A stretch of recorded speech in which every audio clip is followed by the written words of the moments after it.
City college राज city college में जिते सिंधी सकाफ़त को उजागर करण लाइ कॉलेज तरफां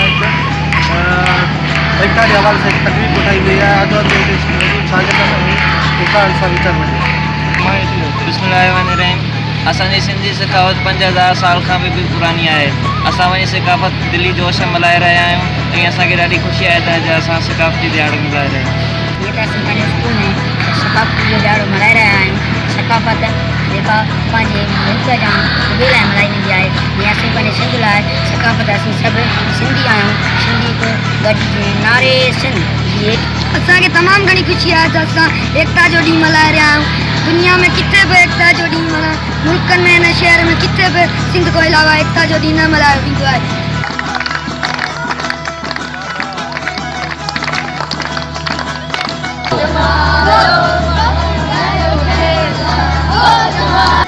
साइम सदाई करी मथे सिंध सुकार, दोस्त मिठा दिलदार, आलम सब आबाद कर। दावत हीरोस अनिला आइमेरिन के वचन ऐं क़ौमी गीत पेश कर।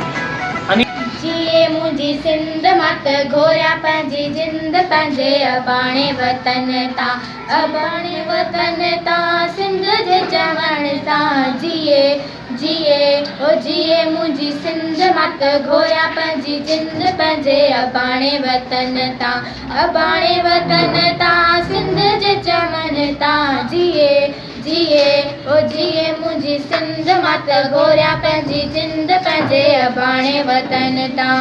अॼु असांजे स्कूल में सकाफ़ती दिहाड़ो पियो मल्हायो वञे। असां ॿार ॾाढा ख़ुशि आहियूं। ही सिंधी सकाफ़त 5000 साल खां पुराणी आहे, जेका अॼु बि ज़िंदा आहे ऐं हमेशह ज़िंदा रहंदी। जंहिं बाबति लतीफ़ फरमायो आहे त हीफ़ तंहिंखे होक वतन जन विसारियो, हीफ़ तंहिंखे होक जन वतन जन विसारियो। मुझे पी मरी हो, मुझे पी हिकरो, मुझे पी सफा गरीब हो, अरे किते मुझे पी गरीब हो, मुझे भलो पियो के पी थींदो ये रो कोने। असांखे ॾाढी ख़ुशी थी रही आहे जो असां अॼु स्कूल में ही सकाफ़ती प्रोग्राम मुनक़िद कयो आहे, जंहिंमें ॿारनि टेबल्स वग़ैरह पेश कया आहिनि, क़ौमी गीतनि जो रक़्स कयो आहे।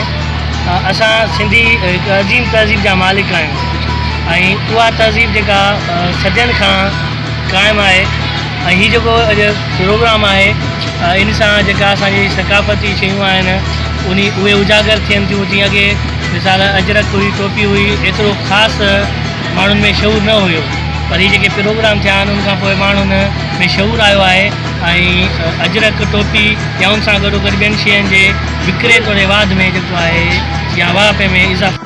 मौजूद शागिर्दनि तव्हां ॻाल्हियूं ॿुधो, हिननि जो चवणु आहे सिंधी सकाफ़त सां असांखे ॾाढो प्यार आहे। असां सिंधी सकाफ़त जा ॾींहं हर साल जीअं हिन दफ़े बि मल्हाईंदासीं। अली बख्श चांद, सोच TV, फैज़गंज।